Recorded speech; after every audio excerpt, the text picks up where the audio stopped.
So I am obviously a little bit late to putting this video out, but I did that on purpose. I wanted to kind of let this news sit and have a proper think about it before I made a video, because it's obviously pretty easy to sort of overreact to situations like this. But for those who didn't know, which I'm sure is essentially none of you, if you've been living under a rock, then maybe I can understand it. But for those who didn't know, Jedi Survivor has been delayed by about 6 weeks until April 28th. So today I just kind of wanted to go through the news, but mostly talk about whether I'm concerned about this or whether we could just be overthinking. There's been a lot of discussion out there on Twitter and just in the community in general. This could be some very small news, or it could be a really, really big thing. And unfortunately, we won't really know until the game comes out. So I wanted to discuss just how important this delay could actually be. And I'll read the official post here from the EA Star Wars official Twitter. They said, "For the last 3 years, the Jedi team here at Respawn has poured its collective heart and soul into Star Wars Jedi Survivor. And we're proud to say that the next chapter in the tale of Cal Kestis is content complete. We are now focused entirely on the final stage, bug fixes to enhance performance, stability, polish, and most importantly, the player experience. Jedi Survivor is a direct response to the feedback from our community, delivering expansive destinations to explore, evolved combat and traversal, and of course the continuation of Cal and BD's story. Making this game has truly made us a better team, and we've pushed ourselves at every level to make this the Star Wars sequel our fans expect from Respawn and Lucasfilm Games. In order for the team to hit the Respawn quality bar, provide the team the time they need, and achieve the level of polish our fans deserve, we have added 6 crucial weeks to our release schedule. Star Wars Jedi Survivor will now launch globally on April 28th. Thanks to EA and Respawn for giving us the time to deliver the best experience for our players, and to all of you for understanding. May the Force be with you, Stig and the Star Wars Jedi team." So that is the official post there that came out last week, and it is kind of a hard one to gauge. These type of things are very well written at all times, so it's always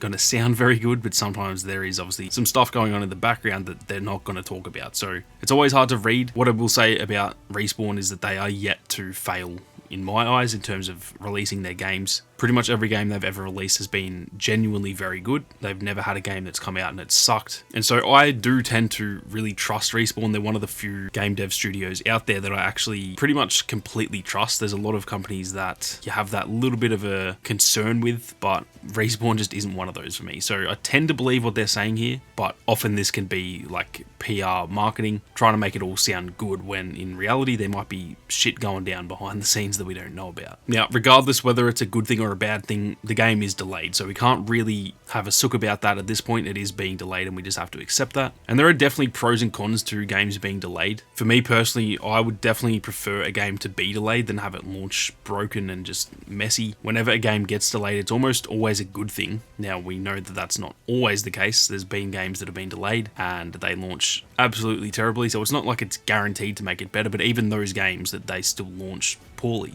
they still would have launched even worse if they didn't delay it, if that makes sense. So delays are essentially always a good thing, even if it's still, the game might be a bust. It doesn't actually guarantee anything, but it would be even more of a bust if the game was rushed out, if that makes sense. Now, on the con side of it though, there are definitely some issues with what they've said here. For me, the fact that it's only a 6-week delay, that is a little bit concerning. Now, it's not fully concerning because, like they said, they are content complete. That essentially means all of the actual content in the game is done. They're just trying to like fix any little bugs and polish animations and stuff like that. They're not adding new levels, they're not adding more skins to the game. That stuff is all done. So I don't know if they would say that without it being true, so that I tend to believe what they're saying there. Obviously we'll just never know, but I don't think that they would lie about something as big as that, because if it got leaked, for example, then that's not a good look for them. And like I said, they don't have a reason to be lying about this stuff. They've got no bad reputation that they're trying to fix or anything like that. So I tend to believe what they say, but 6 weeks for a delay is just a little bit concerning, just because that isn't that long in like game development time. The game has been developed for over 3 years now, or roughly 3 years. 6 weeks on top of that isn't that much time, but like I said, I could just be looking into that too much, because yeah, they've said the content's complete, it's now just bug fixing, which you can definitely do a lot of bug fixing in 6 weeks. So that's one of those things we just won't really know until the game actually launches, unfortunately. The reason I am a little bit concerned, and this is mostly just like my own personal experience with Battlefield 2042, which for those of you who don't know, I cover on my other channel. That game also had a 1 month delay, so it's, you know, a month to 6 weeks, it's not that much different. And we all kind of thought that was going to be a good thing, and then the game launched and it was absolutely terrible. It was one of the worst launches I can remember for a first-person shooter. So I think I do just have a little bit of like PTSD from that, where that game was delayed by 4 weeks and it did not help it at all. Now, again, I do still think the delay is a good thing because technically it would have launched even worse if it didn't get that delay. So it's kind of what I was getting at earlier. Even then, the delay is still good, but it's still launched so terribly. And I think that's why this is giving me a little bit of like PTSD, and I'm just slightly concerned about this 6-week delay. Now, there are plenty of reasons why the game could have been delayed. Obviously, we are still going through COVID. I know it's mostly over for most places in the world, but the effects that it has had on the gaming industry, not just the gaming industry, but essentially every industry in the entire world, those effects are still happening. That will probably take a few more years for that to completely filter out. Still a lot of people working from home and all that kind of thing. So when you consider that, you know, Fallen Order came out in 2019, they would have been starting to develop this game in 2020. So that was when COVID hit. So obviously, whether it's affecting it right now or whether it affected it at the start, it has still affected it. And that could be a part of why this delay is had to happen. The other part of it could just be to do with next-gen consoles. There's been a lot of games out there that have had to, you know, adapt to the new hardware and all that kind of thing. That always happens when there's a next generation of consoles. The first 2 to 3 years of any generation, it can often have a few bumpy moments. So that could be part of it too. Or simply the game just isn't where they hoped it was. I think they said that the first game took them more like 4 or 5 years to make. I could be completely wrong on that, so please correct me if I'm wrong. But I feel like I can remember them saying they sort of had been planning this game since like 2014 or 15, and then it launched in 2019. So this one has had a shorter dev cycle than the first game, even though it seems to be a bigger game. But then with that being said, there's also a lot of stuff they can take from that first game that sort of saves them time. A lot of the same animations and stuff, so it's not like they're